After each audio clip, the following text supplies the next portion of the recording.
L'Algérie doit faire appel à sa diaspora. L'Algérie doit impérativement investir dans sa diaspora établie dans les différents pays étrangers. C'est ce que suggèrent des économistes, mais aussi des spécialistes dans de différents domaines. Pour eux, cette communauté constitue une richesse indéniable pour le pays. Des centaines voire des milliers d'Algériens se sont installés dans les différents pays étrangers. C'est surtout la France et à degré moindre le Canada qui abrite le plus grand nombre de ressortissants algériens. Une grande partie de ces derniers excellent dans de nombreux domaines et font le bonheur de leur pays d'accueil. Les économistes, médecins, sportifs, artistes d'origine algérienne et de renommée mondiale ne se comptent plus. Ce n'est certainement pas les exemples qui manquent pour illustrer la dimension du gâchis que cela représente pour l'Algérie. Un Zinedine Zidane ou un Karim Benzema, qui sont tous deux de parents algériens, pouvaient donner un autre élan à l'équipe nationale, si l'Algérie avait réussi à les récupérer à temps.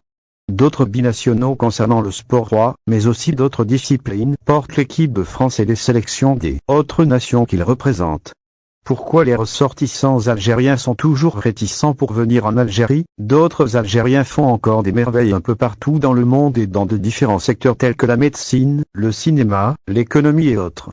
Ces hommes et femmes n'ont pourtant jamais tourné le dos pour leur pays d'origine. C'est surtout les responsables de ce pays qui n'ont pas su exploiter ce gisement de matière grise.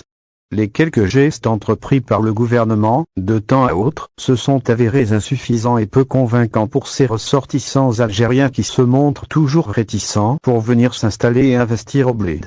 J'avais un projet entrepreneurial autour de la formation professionnelle. Mais la réglementation m'a clairement fait fuir. J'ai passé une année à essayer de me renseigner pour ouvrir un centre de formation, rien n'était clair. Ça m'a clairement effrayé, a expliqué à titre d'exemple une jeune franco-algérienne citée par le site TSA. Ce témoignage est l'exemple qui illustre on ne peut mieux l'hésitation des Algériens de l'autre rive de venir ou de revenir en Algérie. Pour plus d'un, le gouvernement doit faire encore des efforts dans le domaine pour freiner l'exode des intellectuels et instaurer un climat propice favorisant leur retour.